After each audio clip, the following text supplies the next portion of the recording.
It's Diana House from thewiseentrepreneur.com, and we are here with Dan Martell, the founder of Clarity. Hey Dan, thanks for having me. So excited to have you here in San Diego. So firstly, congratulations. Thanks. On the sale that just happened. Yeah, that was kind of awesome.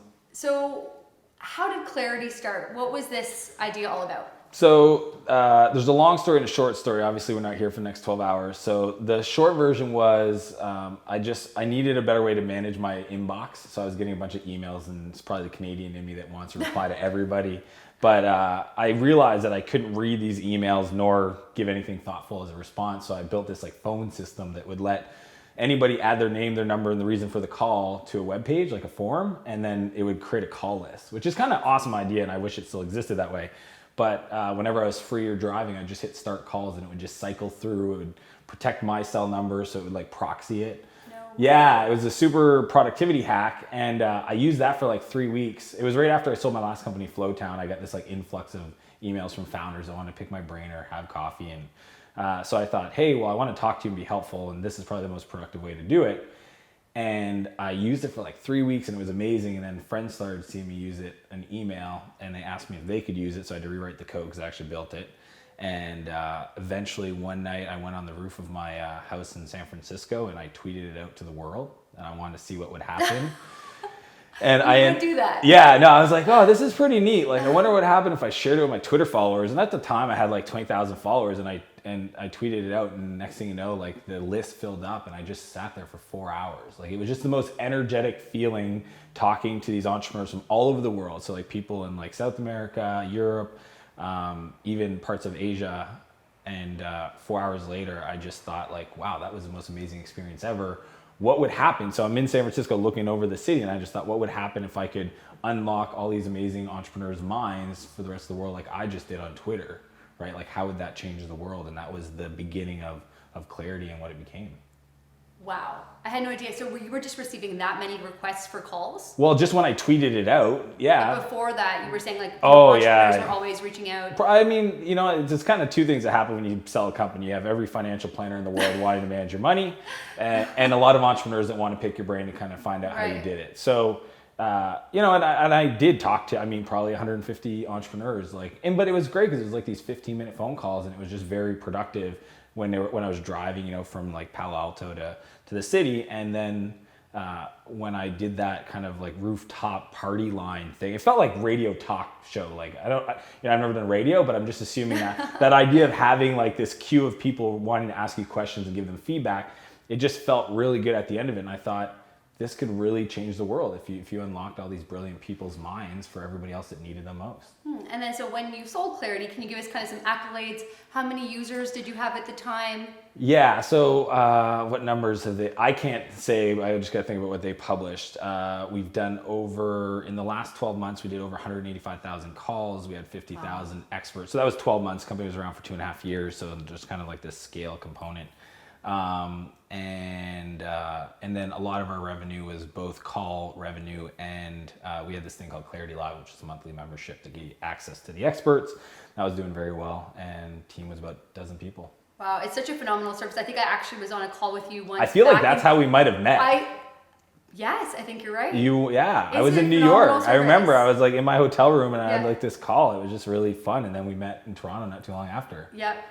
It's phenomenal. I've spoken to people about billboards, about startups, about funding, about HR. So I feel like anytime there was a question that I had about one of my businesses that I didn't know who to solve, I was like, let's see who's on Clarity, who can help us solve this. I've probably personally done over 200 and some calls, outbound, where I've reached out to experts. Really? Well, yeah, because see, what's great is most people don't do it for the money. Our goal is to make experts, it's kind of a tool that they can use to filter out people that aren't serious. But what a lot of them do, and what I did, is I just saved the money in my account as a credit and then would just use it in return. I was doing that Yeah, as well. so anytime I was doing obscure things with either technology that I wanted to learn more about, or a process, or just curious. We had this guy that wrote the screenplay of Shrek. That was cool. I was like, what does a screenplay writer do? I want to talk to this guy. Yeah, or there's just really interesting people, and I've always been about getting advice from people who have done it before, and to this day still, Clarity is the best way to do that. I totally agree. But there was a progression. This wasn't your first go at it. Tell us about the first two companies you ever started. Yeah, so luckily I started when I was young. So I was 17 when I started my first tech company. People don't realize this now because I speak a lot and I'm pretty outgoing, but I used to be an introverted geek. So I started off coding and taught myself how to program at home, pretty much spent nights and weekends till 3 or 4 in the morning learning to code. And first company I ever built was Maritime Vacation, which was a vacation rental site. I haven't heard of that one. Yeah, so it sounds like a great idea in a world of VRBO and Airbnb, but it was like, I called it maritimevacation.ca. So like the total market size was 200 cottages because it was East Coast Canada. And I built it because my dad had a cottage and he asked me to build him a web page for his thing. And I thought, well, there's got to be other people like my dad. And, so I learned a lot. We made our first dollar on the internet, which I think is kind of awesome. It's kind of when you go pro, if you ever built, like a lot of people never make even $1. So I learned a lot there, but, picked a really small market. So lesson learned in that company, I did it for 12 months, made a couple grand, but it was really just an opportunity to learn, apply my skills to something that was real, that was out there in the world. And then I moved on to a web hosting company because everybody builds websites, wants to make money off the web hosting. Might as well host them. Yeah, and that's like probably the worst thing you could ever do if you want a life. What was your biggest learning with the hosting company? Don't start a web hosting company. Unless you're Amazon and you've got some like really amazing technology, there's just no upside. You're not going to be able to compete against people that do it at scale, and it ends up being a huge time commitment. I was up all the time supporting email servers and databases, and the downfall, which sounds exciting, is we ended up getting a credit union as a customer, so a bank, which sounds like an amazing customer. Amazing. Yeah, they were a big company, but I was not experienced enough to be managing a bank's e-commerce website. So that was the failure there. Lost about 20,000. Me and my brother both kind of put in. But I don't know, it's like lost. I kind of look at it as like just a way to pay for education. It's MBA, right? Yeah, I didn't go to business school. I just learned by paying for my own failures. And then so you took all those learnings and you started Spheric and then Flowtown. Yeah. So what were your biggest learnings there, and what propelled you to start those two companies? So Spheric, I started because I just wanted to build a kick butt team. People are like, oh, is there a market opportunity? The real reason was I just wanted to be like the Navy SEALs of like enterprise consulting. I just thought, that's a great description. Yeah. So the technology that we focus on is enterprise portals, and I ended up growing the company just out of the really pure passion of wanting to build a bigger team. So we grew to 30 employees in 4 years. We did $3 million in revenue, and then got acquired in 2008. And did you know that was because that was your first acquisition? No. Did you, when you started it, were you like, I'm going to build this and sell it one day? Never. And that's true today. Even though I've done it 3 times, people are like, yeah, right. I don't build companies to sell them. I build companies because I want to see the problem solved. And then, with my last 2 companies, because I raised venture capital, there's a responsibility to the investors to generate a return. With Spheric, it was just opportunistic. We were doing very well. It was early 2008. The market had grown the most in the last 4 years. I really feel lucky that there was no planning on my part. It was just pure timing. So we started in 2004 when the market came back after the 2001 crash, and rode that till early 2008. And then just the offer was just something I couldn't really turn down. And then the whole market crashed in September, which made me look like a genius. So you got out at in May. Yeah, purely luck. I now know how to do it a bit better. Right. But at that moment in time, I was just purely lucky. And I'm curious, so do you firmly believe in this notion of there's a lot of strategy, but there's the element of luck as well? It's all luck. I think most people don't want to hear it because they feel like they can't optimize for that. But I know that, there's this the harder I work, the luckier I get. I don't think there's everybody that's ever had success will agree that luck was a big part. Luck in regards to just growing up in the right part of the world. Warren Buffett calls it the lottery gene pool. That he grew up where he grew up. So there's all this luck part, and then there's just hard work and being somebody that's creating something and having something worth value for somebody to take. And over the years, you kind of get better. So now I actually clearly see these 7-year, 8-year trends in the market. We're about ready for a correction. So, if somebody's asking me, should I raise money today or wait 6 months, I would say get it in the bank ASAP. Right. That's just based on what I've seen happen over the last 20 years. It makes a lot of sense. So let's take it back a little bit. a lot of people don't know that you have just this amazingly difficult past.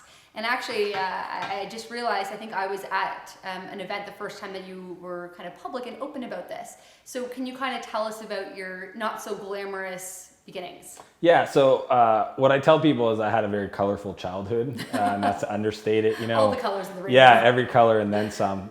Pretty much from the age of 11, I was kind of bouncing between foster homes and group homes, crisis centers, got in a lot of trouble, you know, just because of the people I was hanging out with, got into drugs at, 13, and then my life just spiraled like crazy out of control.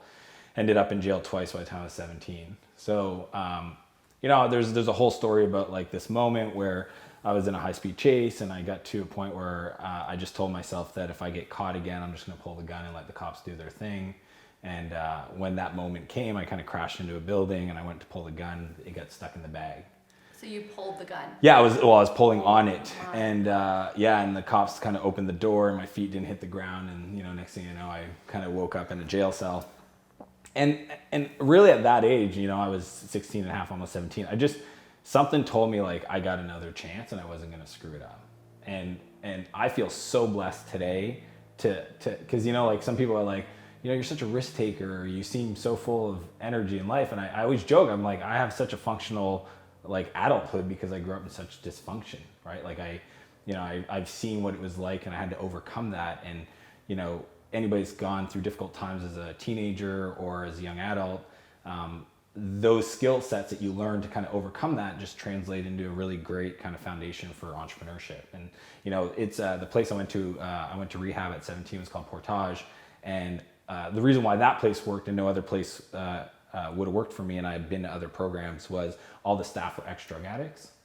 So it was really special. And it was that lesson that I learned at 17 that was the inspiration for Clarity. So Clarity's thesis is get advice from people who've been through it before. And that was something that I learned at 17 and applied to business. And the only reason I've had any success in life is because people were nice enough to kind of, pay it forward and share it with me. Didn't you learn computers actually while you were in, was it jail or rehab? It was in rehab, yeah. There was just this old 486 computer next to the workout gym, this like little lodge, and I went in there and saw a book on Java programming and thought... You're bored probably. Yeah, I was just like, what is this thing? And like, it just made a lot of sense to me. I was always pretty good in math and turned out to be a pretty good career path. That's so wild. Did you It's ever in a crazy. million years think that when you were, in that place at the lowest of the low, that you could kind of be where you are right now? Like what people don't realize is when that's such a big part of your life, and I talk to the kids, I go there 3 or 4 times a year, the thing that they're most worried about is my life going to suck? Right? Because if that's all you've ever done is kind of live this like high energy, crazy, active life, and then you're like, okay, if I take drugs and addiction out of it, like, am I gonna just like hate my day going to work 9 to 5 at McDonald's or whatever? And what luckily I get to show them, like, not only does it not suck, it can be just ridiculously amazing. You get to be such a great example for them. Yeah, and I just do it because, I know that there's been so many people that have done it for me in different aspects of life that I try to show them what's possible. And then I show them, like everything I learned growing up selling drugs sounds crazy, but it taught me a lot about business. Like, it sounds nuts, but like, it is. Hopefully you're not pushing that story too much. To the kids, I am. I'm like, look, you guys are great negotiators, yeah. Right? You're able to persuade people. You're able to take risk. Some other things about fronting and cash flow, and and a lot of entrepreneurial experience. Yeah, and I'm just like, if I can get 10% of them to actually, start businesses, I think, taking the addiction out of it, I think they'll be really successful. I believe that. So in addition to being a very successful founder and co-founder, you're also an award-winning angel investor. So what got you into that, and how do you choose your investments? So I became an angel investor because I have ADHD and I see a lot of cool opportunities in the world. And I've learned, through trial and error and kind of those first few companies, that the number one thing I can do is be focused on one company. So I started investing when I was 26. I had some extra money in the bank and just meeting entrepreneurs where I was like, wow, I'd love to be involved in that industry, but I just don't have time because I have a company. Right. And I would give them my money. And trust me, like the first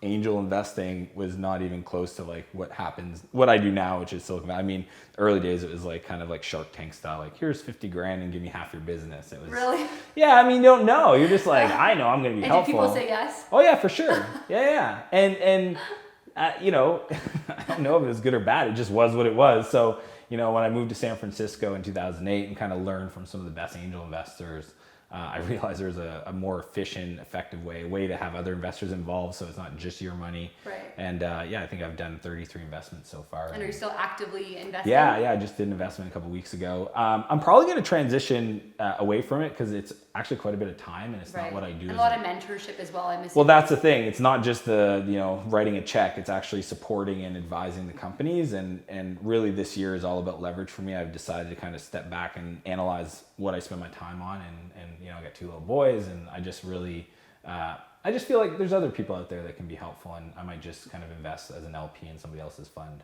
Cool. Yeah. So one of the things I know a lot about you, and then I know you're a master of, is a master of productivity. I feel like you have so many life hacks, business hacks.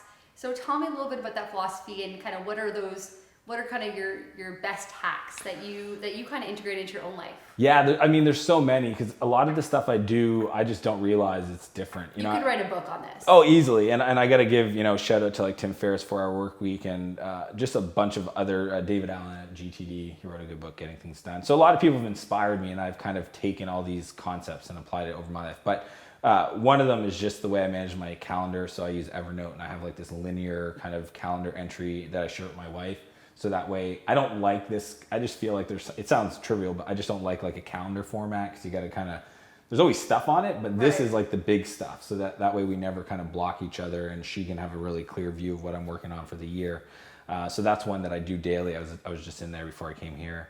I batch all my phone calls. So I don't do, if you want a phone call at 9 a.m., it's like, every day I kind of have 2-hour window for phone calls, and that's the only 2 hours. And then if we can't make it work. Is it a certain time of day for a specific reason?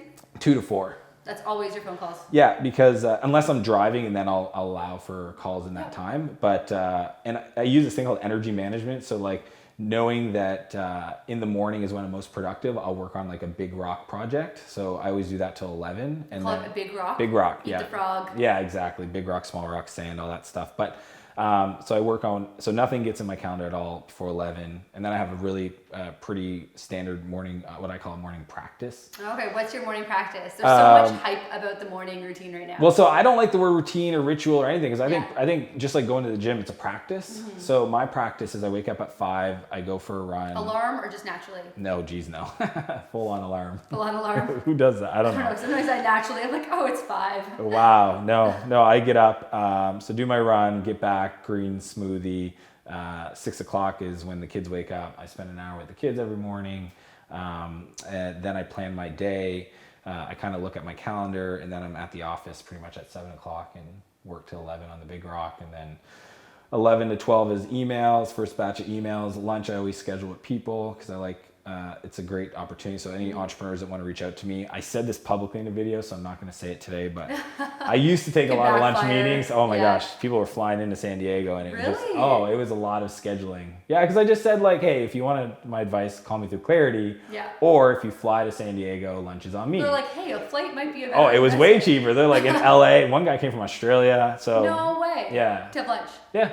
That's unreal. Well, and I kind of wonder, like, what do they expect to get out of it? So it's a little dangerous, so I stopped doing that.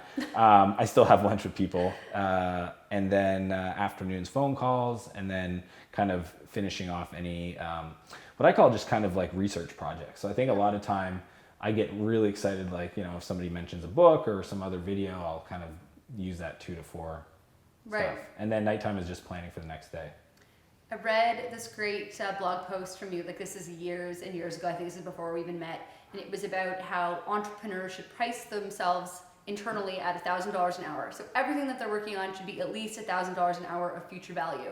I'm curious, do you still do this? Have you changed the hourly? 5,000. 5,000. Easily. I look at a year as a 5 million year. Like I can create 5 million worth of value easily in my year. So there's 2,000 hours in a year. I don't even think 5,000 makes that, but that's kind of like my thing. I mean, this year I'm going to write a blog post about it. It'll probably be out by the time this gets out, but it's really about leverage, right? And if I looked at the amount of time when I look, somebody said to me once, they said, if you want, show me your calendar and I'll show you your priorities. Mm-hmm. So if you look at your calendar, it's all work and there's no family in there, like, or fun. Anything, yeah. So it's like, so I just pretty much, because I went through the last year of my life and said, where have I spending a lot of time? And it's traveling for speaking, investing in meetings, new entrepreneurs, and deciding if I'm going to invest.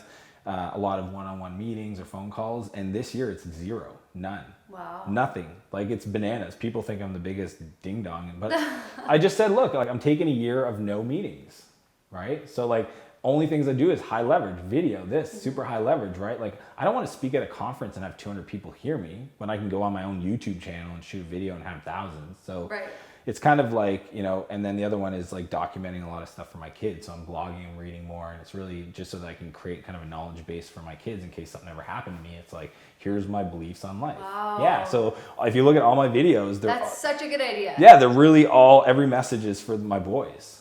Wow. You know? Yeah, I don't take for granted that today is today and I may not have tomorrow. And I think a lot of people just think they have the rest of their lives, and that's just weird. You can't, yeah. I don't. I plan 5 years. Yeah, I say I got 5 years left. But and it resets. Can you just take a moment and explain the $1,000 an hour tasks for our viewers? Just because I think a lot of people are a little bit confused about it in the scope of. Yeah, so it's interesting. So I think first thing you got to believe, it's hard. I'm going to explain it to the people watching, and their own psychology is going to dismiss it. So I'll explain it knowing that 90% of the people will just be that like. 10%, you might. The 10% we're going to reach out to, because that was me when I first understood this. So like, everybody has like the tasks that they do that they're uniquely qualified to do during the day. I mean, you doing this interview, you're the only person that can do this interview. It's when you look at those kind of tasks, it's very creative tasks. It's things that bring you a lot of energy and joy, and you could say maybe your passions, but you're inherently good at. You can't really find people that are better at you. Can't outsource it. Exactly. It's really, and some people you got to be open to delegating, but it's these really amazing creative kind of moments in your day.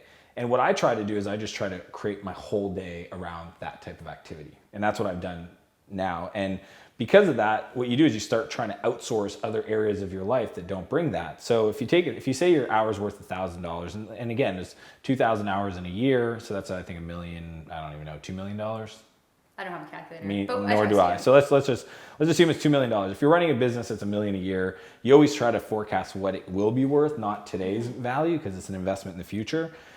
So then you take that $1,000 and you divide it by 2, and then you divide it by again 2, so pretty much divided by 4.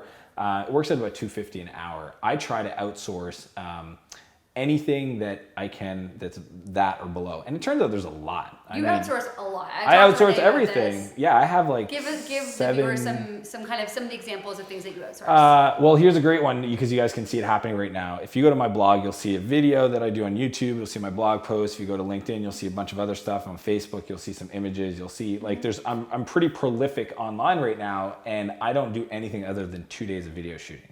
Oh wow! So you have someone who's doing all that everything. For you? Like you would but I had to build the system, right? So I go into a studio and I shoot 16 videos, 8 a day, so 4 in the morning, 4 in the afternoon, and those videos get dropped on Dropbox, and I don't even drop them. Our video crew does, and then I have different people that take the video, do the audio for SoundCloud, do the transcript for the blog, take the quotes from the transcript and create images and all this stuff. And then I have another person, a social media person, they queue them up and schedule them. And then pretty much every Monday, and you can go today, we're Monday today, and it just gets published. On the list. Yeah, I know. And then the email goes out, and so like it took a little bit of time, but it sets it up. So my belief and what I try to advise entrepreneurs is a lot of them have success, and then they feel really good at where they're at, and then they come up with this new idea, and then they try to do that. And I actually wrote about, that's today's talk, it's called The Struggle. And they forget the things they did to be successful at this point, going to the new venture, and what happens is both collapse. Because they didn't systematize and optimize or create systems to run the current thing, what I call the business fundamentals. And then when they tap on top of that, this new project, and they hit the struggle, and see, that's the thing, is no matter what it is, you think you're gonna make it easier the second time. It's not, there's always the struggle. Right. So I know that. So I know that there's a certain level of systematizing and optimizing and outsourcing and kind of building that structure that needs to be in place. System, and the system will set you free. Exactly, it has to be there before I can take something new on. And understanding that and figuring out where you're at in your business in regards to, like, let's say a 1 or a 10, really help you figure out how to focus. And you can start as simple as outsourcing Personal things, right? Like dishes, laundry. Oh yeah, like I am adamantly, I do not shovel my driveway, I do not do my own groceries, I do not clean anything in my house, nor does my wife, unless she wants to, which turns out she does sometimes. It's really weird. I get that. Yeah, Sometimes it's really, grounding. she pre-cleans, like Yeah. I'm like, the cleaning lady's coming. Washing my own car, cutting my own hair. I don't even want to go to a place to cut my hair. I want them to come to me. So like there's all these things, and it's not about me feeling like, I deserve these things. It's just, look, I only want to spend all of my time working on these high value things or spending time with my family. And that's it. So to me, this year is all about leverage. It's why I said no speaking this year, only video, no one-on-one meetings, only webinars, blogging and documenting more, and really trying to get more leverage in my day so that I can kind of use those lessons for the next company. Okay, let's talk about ADHD. Most entrepreneurs have it to some extent.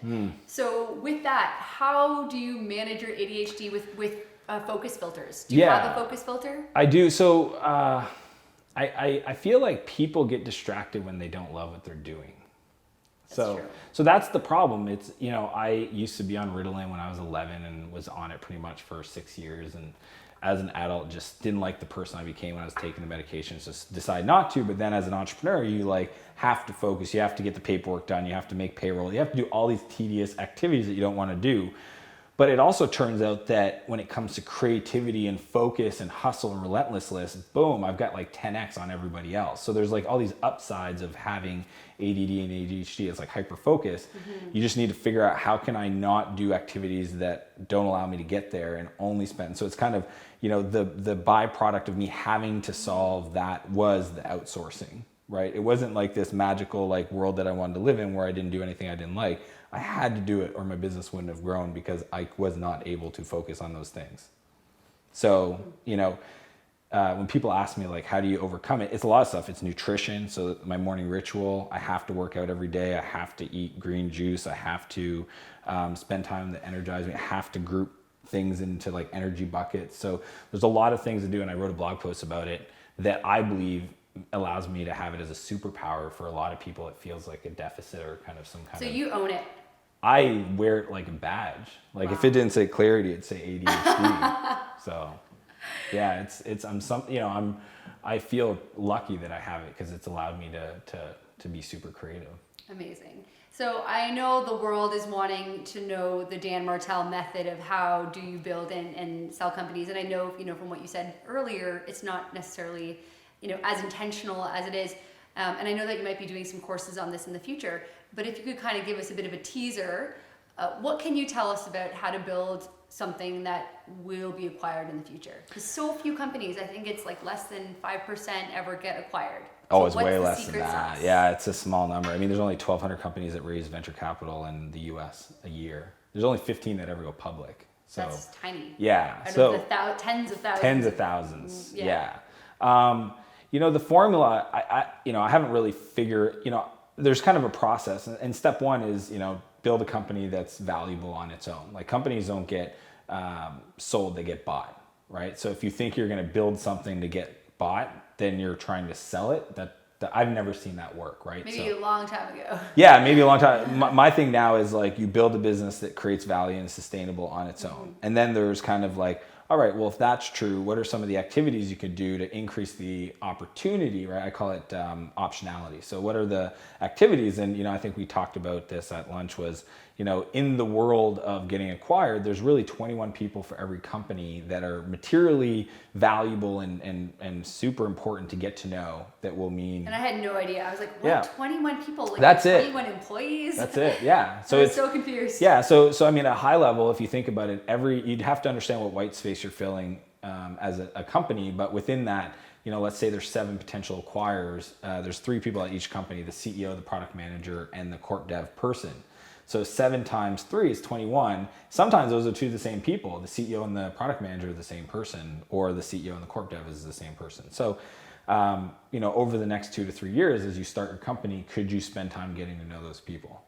And the answer is yes. And if you do that, then it creates a lot of optionality and leverage for you as an entrepreneur, especially if you're a venture-backed startup, because once you raise money, there will be a liquidity event. It's either public offering or acquisition, and that's your responsibility to your shareholders as an entrepreneur.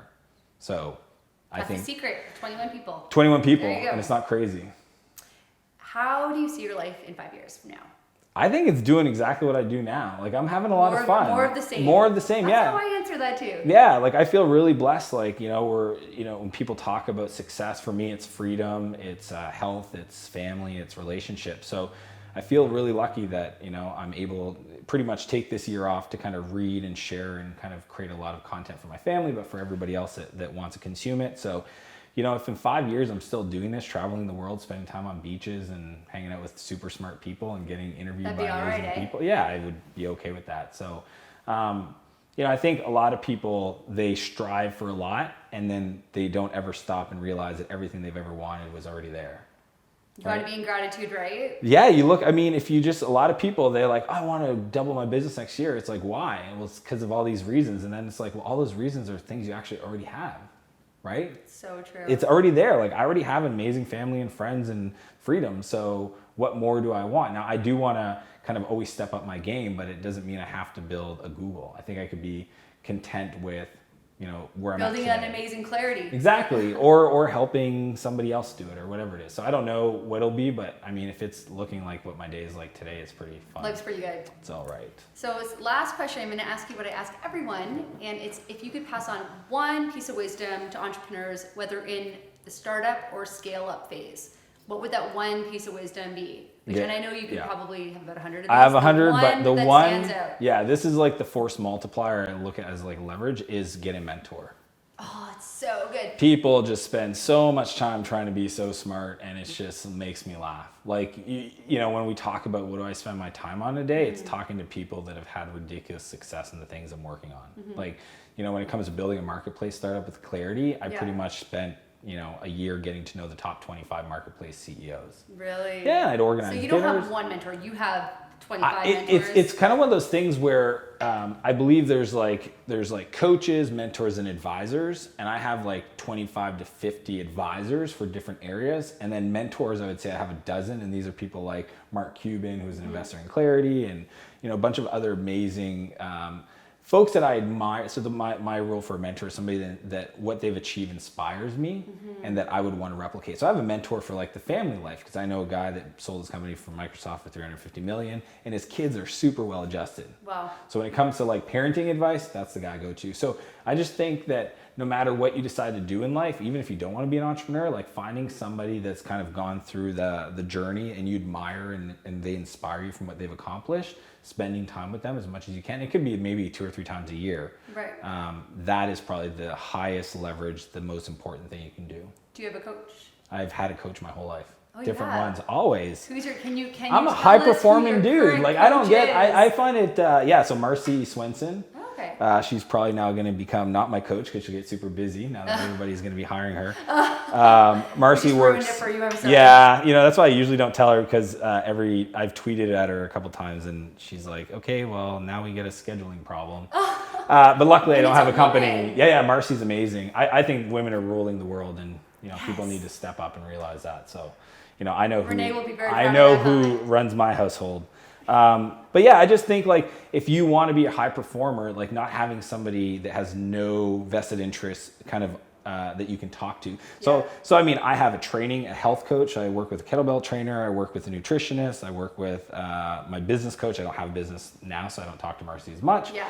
But I've had 4 business coaches in my career. I had an E-Myth coach when I first started. I love E-Myth. Yeah, exactly. So So good. I just find it so funny that people don't, I think there was a time when you've got Tony Robbins on the cover of Forbes magazines and you've got Mark Benioff, the CEO of Salesforce, saying if it wasn't for Tony Robbins, there'd be no Salesforce.